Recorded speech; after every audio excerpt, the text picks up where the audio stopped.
అందరికీ నమస్కారం.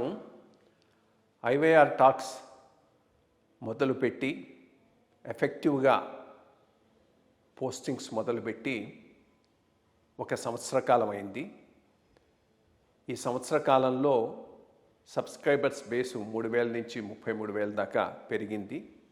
ఐవైఆర్ టాక్స్ను ఆదరిస్తున్న మీ అందరికీ నా ధన్యవాదాలు. భవిష్యత్తులో కూడా ఇదే రకంగా ఐవైఆర్ టాక్స్ని మీరు ఆదరిస్తారని ఆశిస్తూ ఉన్నాను. Thank you. నమస్కారం కృష్ణారావు గారు. ఐవైఆర్ టాక్స్కి పునఃస్వాగతం. ఈ ఎపిసోడ్లో ముఖ్యంగా తమిళనాడులో మదురై దగ్గర ఈ కార్తీక దీపం వెలిగించడం మీద ఒక చిన్న వివాదం, అంటే చిన్నది కాదు, పెద్దగానే ముద్రతో ఉంది.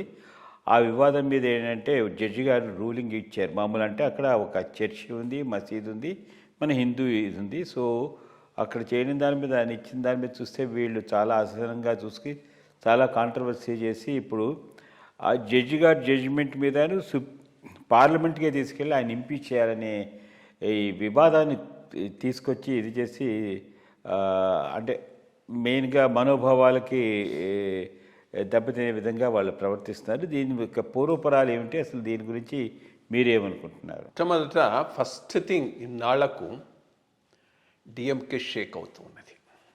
బికాస్ డిఎంకే ఫౌండేషన్స్ అంతా నెగటివిటీ మీద, హేట్రెడ్ మీద బిల్డ్ చేసుకున్నటువంటి బేస్. హిందూ సమాజాన్ని చీల్చటం, మైనారిటీస్ను అపీస్ చేయటం, దాంతో ఒక ఓట్ బ్యాంక్ని బిల్డప్ చేసుకొని ఇష్టారాజ్యంగా ఇన్నాళ్ళు ఏలారు. ఇన్నాళ్ళకు కొద్దిగా తమిళనాడులో కూడా హిందూ కన్సాలిడేషన్ అనేది మనకు బాగా ఒప్పిస్తున్నది. దాని రిఫ్లెక్షనే ఈ కార్తీక దీపం వివాదం. చాలా చాలా పురాతనమైనటువంటి మురుగన్ టెంపుల్, ఇది 2000 సంవత్సరాల ఓల్డ్ అయినటువంటి మురుగన్ టెంపుల్ అక్కడ ఉన్నది.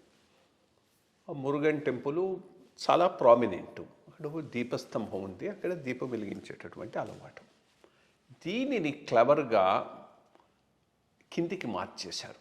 కిందికి మార్చి దానిని అక్కడ దర్గా దగ్గర ఉంటున్నది, ఇది అవుతుందనేటటువంటి విషయం. సో దీనికి అక్కడ వెలిగించాలి అనేది వీళ్ళ మొదటి నుంచి ఉంది, హిందూస్ యొక్క డిమాండ్. సరే, మధురై బెంచ్ ఆఫ్ హైకోర్టులో ఒక తీర్పు ఇచ్చారు. అది అక్కడనే correct place to light the lamp అని. దానికి ముస్లిమ్స్ నుంచి కూడా అబ్జెక్షన్ లేదు. Most important thing is Muslims నుంచి అబ్జెక్షన్ లేదు, డిఎంకే ప్రభుత్వం నుంచే అబ్జెక్షన్ ఉంది. సో ఈ హిందూ ఎండోమెంట్స్ డిపార్ట్మెంట్ గవర్నమెంట్ కిందకు వస్తుంది కాబట్టి వాళ్ళు దాన్ని ఇంప్లిమెంట్ చేయకుండా చూస్తున్నారు. అప్పుడు ఏం చేశారు, నేను జడ్జి గారు పిటిషనర్లకే లైట్ చేయడానికి పర్మిషన్ ఇస్తూ సిఆర్పిఎస్ దీంతో they can go and light it అని చెప్పారు. దాని మీద గవర్నమెంట్ డివిజన్ బెంచ్కి పోతే డివిజన్ బెంచ్ కూడా సింగిల్ జడ్జిమెంట్ను అప్హోల్డ్ చేసింది.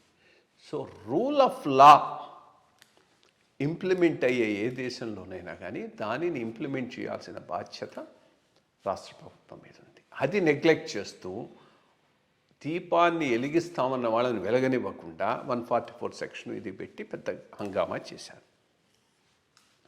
ఇప్పుడు ఏం చేస్తున్నారు, ఆ జడ్జిని ఇంపీచ్ చేయాలంటూ పార్లమెంట్లో సంతకాలు ఒకటి మొదలెట్టారు. చూడాలి కాంగ్రెస్ ఏ రకంగా దీనికి రియాక్ట్ అవుతుంది. In fact that will be A test point for Congress ఎంపీలు కూడా దీనికి సంతకం పెడతారంటే సమాజ్వాదీ పెట్టేసింది. సమాజ్వాదీ, డిఎంకే ఇవన్నీ ముస్లిమ్స్ను ఒక కన్సాలిడేటెడ్ ఓట్ బ్యాంక్గా ట్రీట్ చేస్తూ దాని మీద ఎదిగినటువంటి పార్టీలు కాబట్టి ఇద్దరు పెట్టారు. బట్ కాంగ్రెస్ ఈ ట్రాప్లో పడిందంటే తప్పకుండా ఫినిష్ అయిపోతుంది.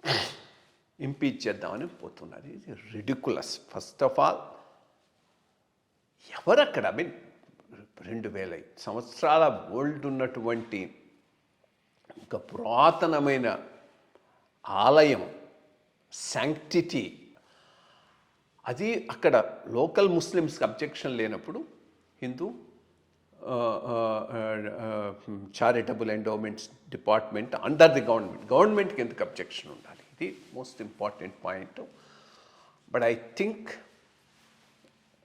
డిఎంకే గవర్నమెంటు ఫైర్తో ప్లే చేస్తున్నది. ఇది కాస్త దీన్ని రెచ్చగొట్టి కొన్ని ఓట్ బ్యాంక్స్ని కన్సాలిడేట్ చేసుకోవాలని ప్రయత్నం చేస్తూ ఇంకో తట్టు హిందూ కన్సాలిడేషన్కి యాక్చువల్గా పునాదులు డిఎంకే ప్రభుత్వమే వేస్తూ ఉన్నది.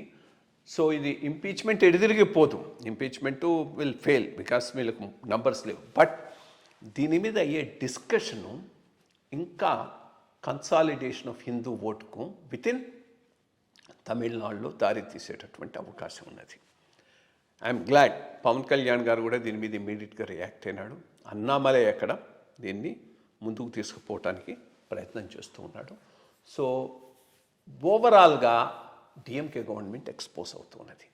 ఇట్లాంటి fractured caste politics, consolidation of minority ఓట్స్తో సరైన ప్రభుత్వాన్ని ఇవ్వకుండా అవినీతిపరమైన ఇన్ఎఫిషియెంట్ గవర్నమెంట్ ఇస్తూ ఇన్నాళ్ళు సర్వైవ్ అయింది. బట్ ఈరోజు వాళ్ళ ఉనికిని క్వశ్చన్ చేసే విధంగా ఈ కన్సాలిడేషన్ జరుగుతూ ఉండటం అనేటువంటిది మంచిదే.